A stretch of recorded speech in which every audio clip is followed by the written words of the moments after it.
Welcome to Humbly the Best Celtics podcast. I'm your host, Brandon, here with Mike and Joel, three diehard fans and friends breaking down each game throughout the season for you. The journey to Banner 18.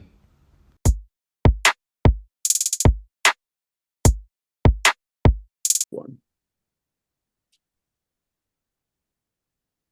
Welcome back to another episode of the podcast. The Boston Celtics went out to the Wild Wild West and come back. 3 more wins, winning 3 out of the 4 that we had out west on a tough road trip. Started off a little shaky with a big loss against the Warriors, and then finished off with exactly the Boston Celtics basketball we wanted to see. But I really enjoyed the road trip that we had. Was really happy with the way we responded after a loss to the Warriors. But all in all, great road trip to come back. If you were to ask in the beginning, hey, what would you be okay with? Coming back 3-1 after a tough road trip, and then of course being in there, you beat the Lakers on Christmas Day. I'd be happy enough with that kind of road trip. And the Celtics remain at the top of the league, 23-6. Yeah, I think if we had recorded this Monday night after the Warriors game instead of before the Warriors game, it'd probably sound a little bit different than how we're going to sound tonight. Yeah, that was enough to raise the alarm bells. It's triggering for past playoff exits. Watching the offense go stale for 4 minutes when they get 3 offensive rebounds in one possession and can't get a basket. It's just tough scenes as we've seen over the last few years. And then coming out of that game to go into the Kings game and watch why we got KP and how much of a matchup problem he is and how he answers so many of those questions. It was just the best answer to win that game, and the game be over 2.5 quarters in. It was a thing of beauty. Yeah, I thought it was this Porzingis his value. Just Crazy. constantly whenever we need a bucket, but you'll throw it down to him and get like easy bucket out of the post. It's just like you said, Joel, just such a mismatch every single time down. His outside shooting is lethal. If he's open, I think it's going down. Even if he's got a guy closing out on him, it's still down. He's unbelievable. I love that he's given us something we haven't had. It's just like we have not 100%. had this in Boston in so long, and it's like, how do you stop it?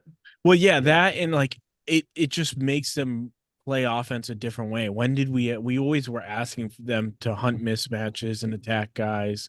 We saw it some, I remember a couple years back, that Nets series with Jalen going after Blake Griffin time and time again, but it was like the rarity. We never saw it. Now we see it all the time with KP and even with Tatum hunting mismatches and punishing guys. I mean, what they did to Austin Reeves in the fourth quarter of that Lakers game was just, if you're an Austin Reeves fan or a Lakers fan, it was painful to watch. And then the way KP went after Herter on the switches and all that, it's great basketball to watch.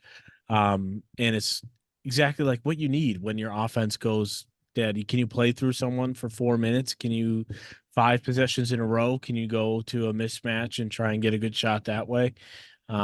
Instead of just trying to shoot your way out of it and shoot contested threes above the break, which is what the we saw our that from him against Reeves, right, with the Lakers. But I forget who it was, maybe Sabonis. Who was it with against the Kings? Where Herter. he had that Herter, right? Yeah. Yeah, that third quarter.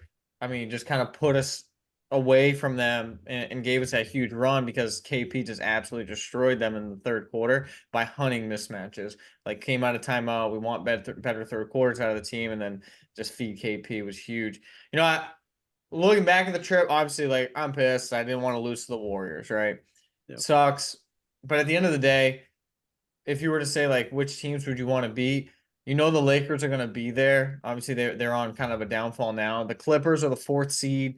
They're probably one of the top favorites right now out of the West, with the kind of ball they've been playing. I know they didn't have Kawhi. And then the Kings, top 5 team in the West, top 6 team in the West.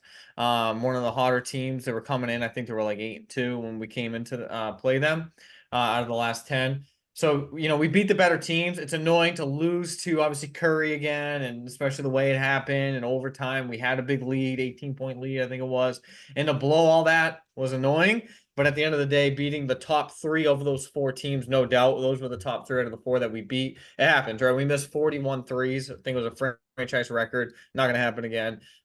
Just that one possession, getting 3 rebounds, not The way they scoring. shoot threes, you never really know.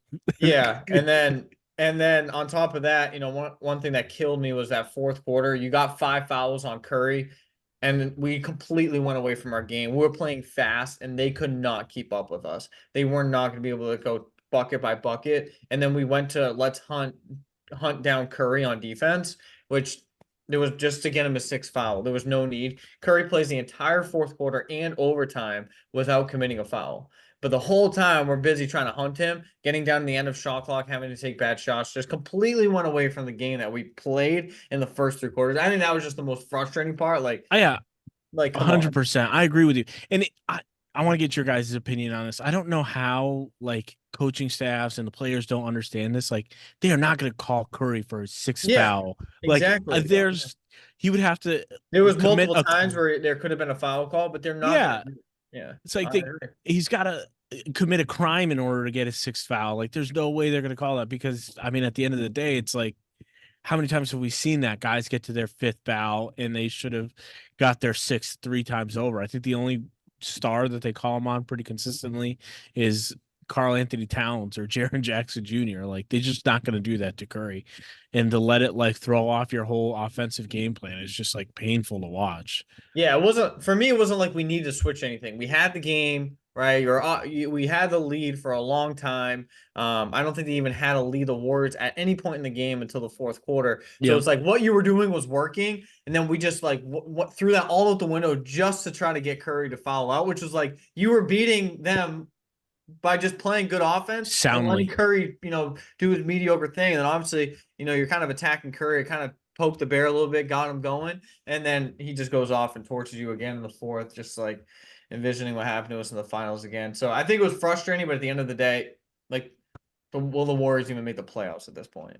I think my frustration with that game too is Brissett came in, gave us great minutes, 3 for 3, six quick points, energy like he always gives us, and then didn't play a minute the rest of the game. Mm-hmm. They bring towards the end of the game. I wasn't again on overtime. Warriors score a couple buckets. We don't call a timeout. There's just little things like that that are frustrating to me. That I think are going to be that aren't a real big deal during the regular season. But come playoffs, we've got to call those timeouts, stop runs, because it works for us. We get it a couple times over the last couple of games when we call timeouts, we get a quick bucket off of the timeout, and it changes that momentum.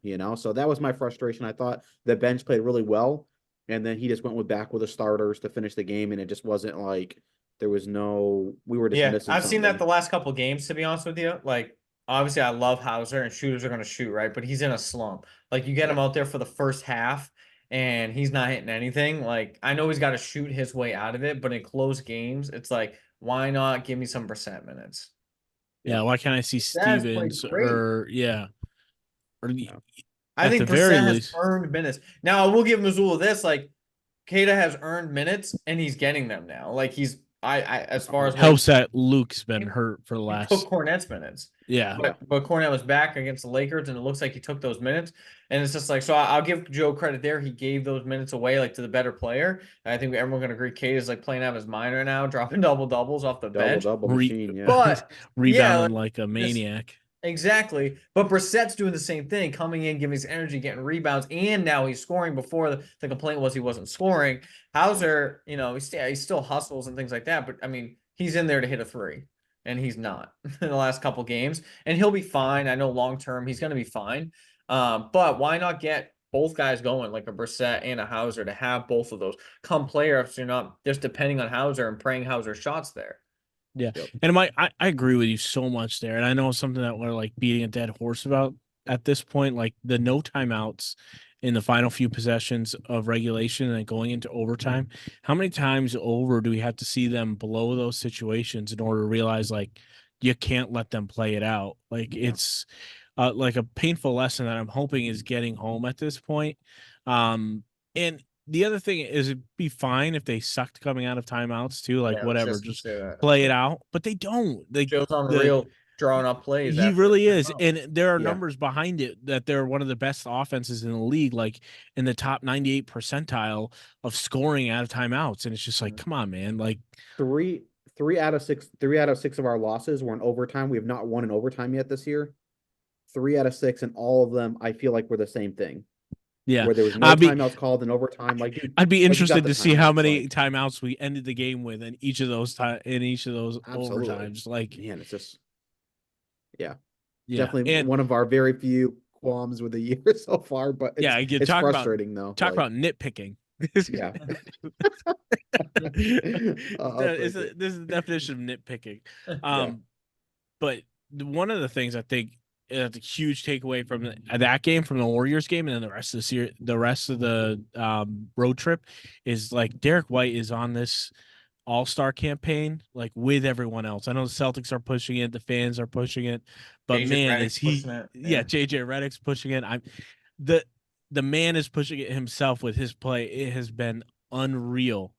What he was able to put together on this road trip, just the defensive like statistics he was able to put up. The no guard has had 3 consecutive games with a block since like '99, and it was Ron Harper. Like the 3-point shooting was unreal. People go back to that Warriors game saying he missed like 18 threes or whatever it was, or 11 threes, but he still shot 40% from 3. So it's just crazy what he's been able to do. Watching him run the pick and roll with KP has been crazy.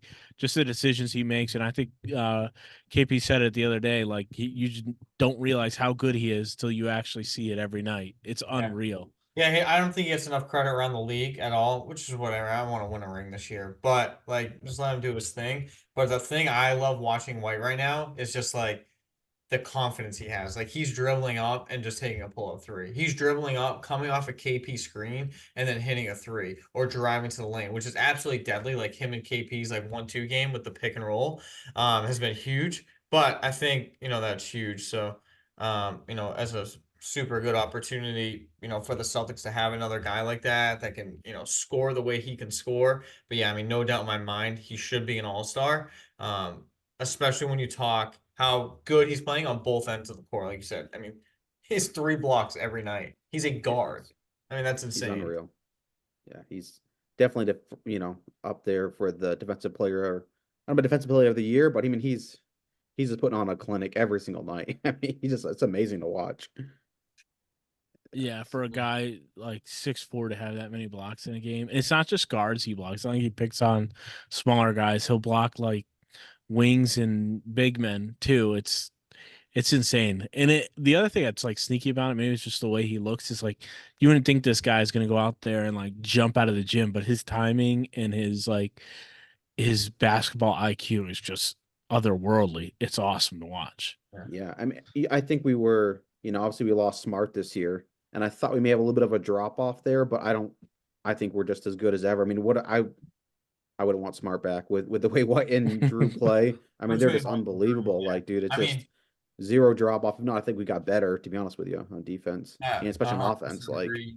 Just the way both have stepped up this year, I think it's been great. I mean, I love the ball movement we're seeing right now. Like those, take out that Warriors game. I mean, add in the first yeah, 3 quarters is fine, but that Kings game, The- that offense was absolutely insane. I know, like it's fun when you're hitting shots, but it's just Yeah. like the ball movement. I'm telling you, every time we drive and it touches that paint and then kicks out, it's unreal. It's like everyone's scoring, the ball's flying around. Couple times in the Clippers game, we had a couple possessions like that. In the Lakers game, just the ball movement, the guys having fun with it. I've never felt like the team is such unselfish basketball. People are harping at Tatum about like, oh, he's not doing the 30 points, 35-point games. Like, he does not care. Like, I love him in the Lakers game.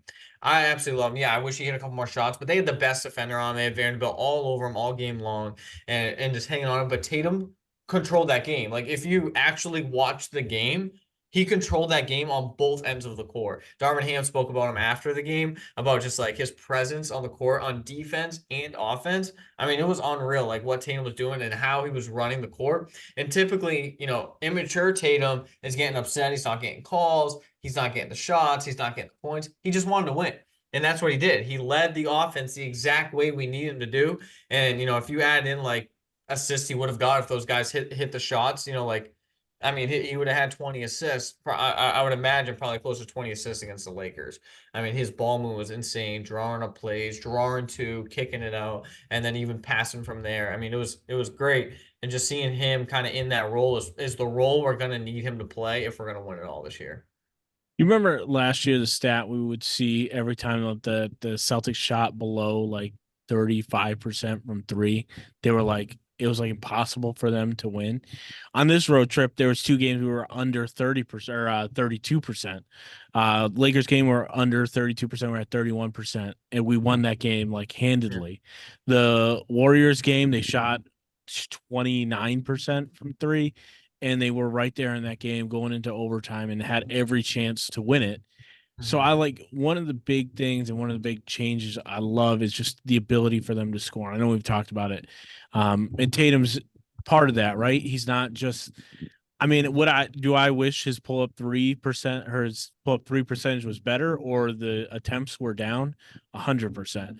But he's also added to his game where he can go out there and get good offense, and he doesn't have to be the one taking the shot. He'll make the right read, find the right guy, make the right pass. And to that point too, it's something we've seen probably over the last 15 games a lot more from Jaylen Brown too, where he's just making the right decision, like making the right read, finding the right guy. I mean, I don't know that we've seen Jaylen playing at this level as I don't know in recent memory. I mean, his shot he has played in his career. Yeah, and it's nothing to do with his shot making. He's one of the best shot makers in the NBA. The contested fallaways, the mid-range shooting, we all know he's unreal at that. Transition, finishing through contact, great, great, great. But to add that playmaking aspect just unlocks a whole new level that Jaylen can go to, which has just been fun to watch.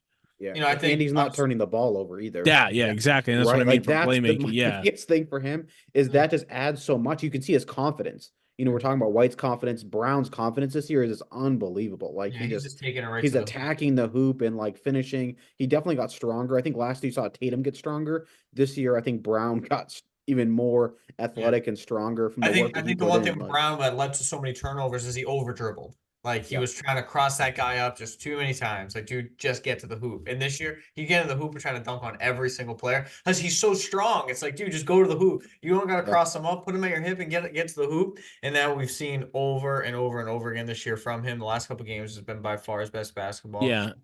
Golden State lost. It was an overtime. At the end of the day, though, we can't forget we had no Porzingis. Adds a whole different aspect for the Celtics. We talked about that. And then Tatum rolls his ankle in that game. He said he played throughout the game, but the coach staff talked about how it was stiffening up and getting bigger on him throughout the game. So all in all, you talk about going on a West trip. You lost one. It was an overtime loss against the Warriors, the worst team that you played in the road trip. Won the rest 3 in a row. Now we return back home for 2 games against the big bad Pistons and the Toronto Raptors, and then head out Sunday for a game against the San Antonio Spurs. I hope I'm not shooting myself in the foot here, but I fully expect 3 more wins out of the Celtics. Yeah, I mean that Detroit game. I hope you guys are confident. Yeah, dude, I mean that. You know what's crazy to me is yeah, I agree, Mike. But the ticket prices for those Detroit games, like these next round of games, are still expensive as hell, dude. It's crazy. It's freaking crazy, bro. It's like impossible to go see these guys play without taking out a personal loan. Come to Indiana. Pacers tickets are cheap against Celtics. I might be able to buy a flight. Celtics play the Pacers. I'm on ESPN now. Celtics play the Pacers Monday, January 8th, Mike, and the tickets are as low as $7. Come on down, boys. I'll buy you guys tickets. Let's go. Come on over. Yeah. No, I'm excited. Let me ask you guys this. We can end with this. On this road trip, I love the way we played. Obviously, just that fourth quarter. But who for you was the most exciting player to watch during this trip? I thought about it, and man, I could give you 5 different answers, maybe 6. Most exciting player that you know what's crazy about that though, Brandon? Like of the 6, you're probably not saying Tatum for any of them, just because not that it was an 100%. Awful road trip for him. I'm not. But like obviously with getting hurt, missing a game, and then like he just wasn't his like. Yeah, 100%. Like twist the ankle twice on this road trip. I mean, yeah, but I mean that Clippers game was still fun to watch from Yeah. his perspective. But I think I would go just because you get all 4 games. Would be Derrick White Derrick would be White. my Yeah. pick, and he's shooting up the ranks as one of my favorite players just to watch. Like, what is he doing this play? Like, and it's the right thing every time. Like, whatever he There's all the decides to little do, things, so much yeah, fun. it's like so much, like the way he times up a block or times up a chase down, times up a contest. It's fun to watch on both sides of the floor. So my pick would be Derrick White. Mike. I mean, I think for me, I don't know about the most exciting, but what I liked the most, I liked Drew Holiday finding his rhythm. I feel like through Stole this mine. road Yeah. trip, I just thought that he looked way more comfortable in our offense. His shot was going down. He He was getting looks to the like the hoop. all-star that we traded for. 100%. And that Mhm. was super exciting for me because I feel like the other four had kind of found their rhythm, but Drew was just kind of struggling to find his.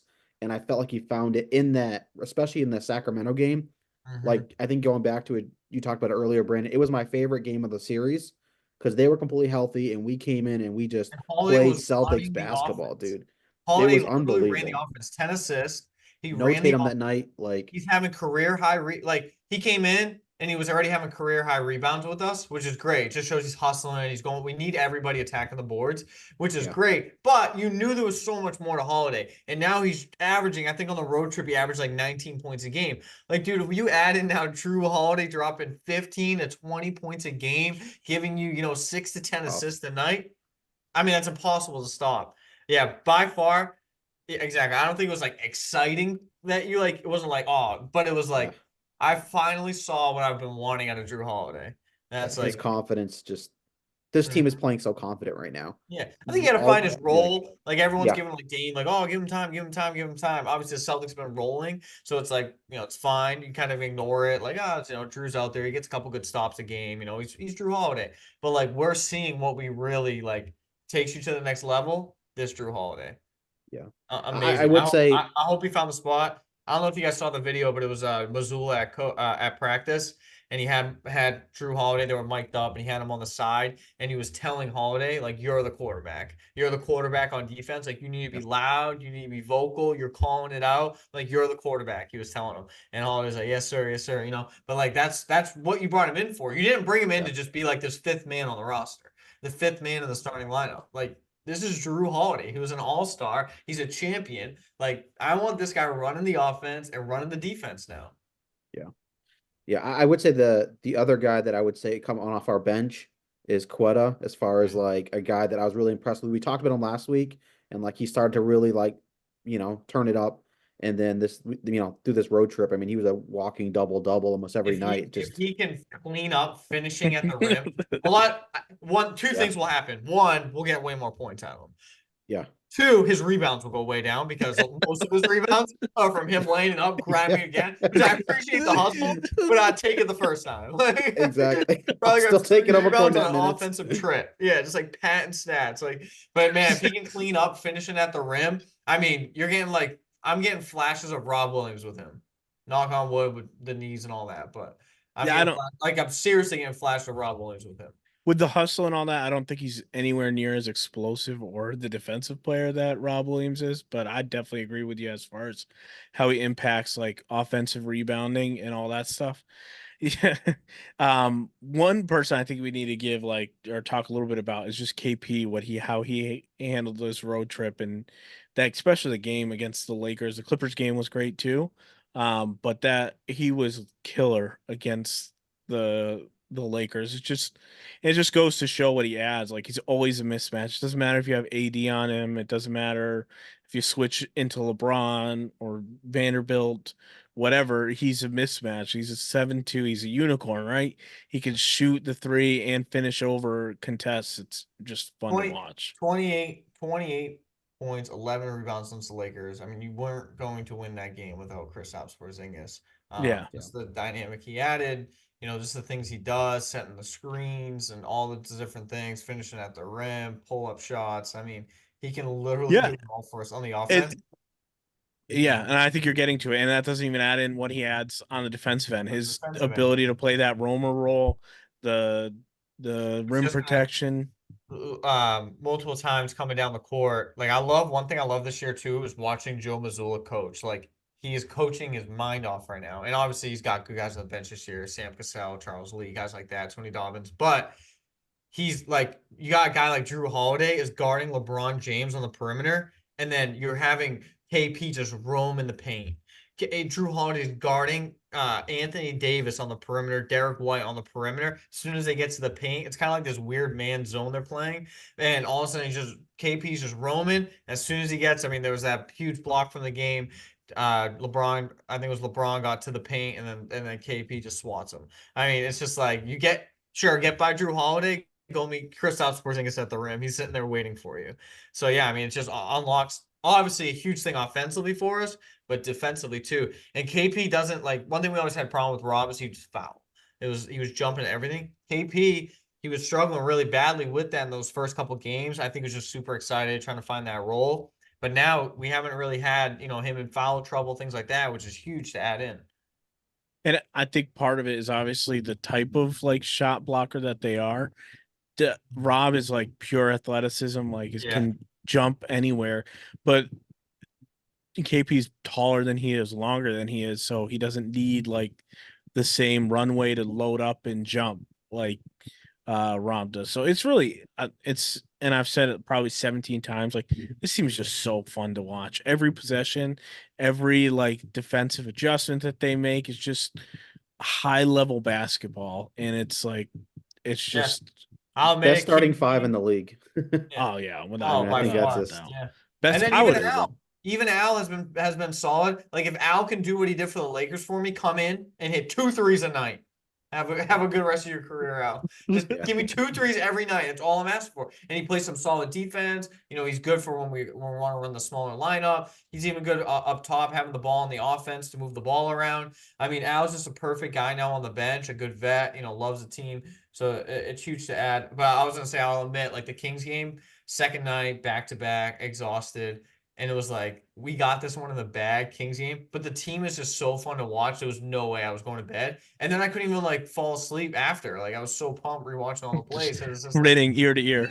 It's so fun to watch right now. I would say another guy on the trip that impressed me was Pritchard played well. He shot almost, I think the only game he kind of struggled was a Lakers game a little bit, but he shot, he scored 10, 9, 20, and 11. He shot 33%, 60, 55, and then 60% from three. Yeah. Over the next 3 games. Thing too with the Lakers game, he started ice cold. I was calling for him to get out of the game, and then he went off for 10 points in a row in that second quarter, which was huge because we needed something from the bench. Needed a run, and we needed the run, so he provided that. Which is good to have a player like that. You can get in there, obviously a shooter. And the thing with Pritchard, he just never loses confidence. He's at the logo pulling up for 3, and he's 0 for 4.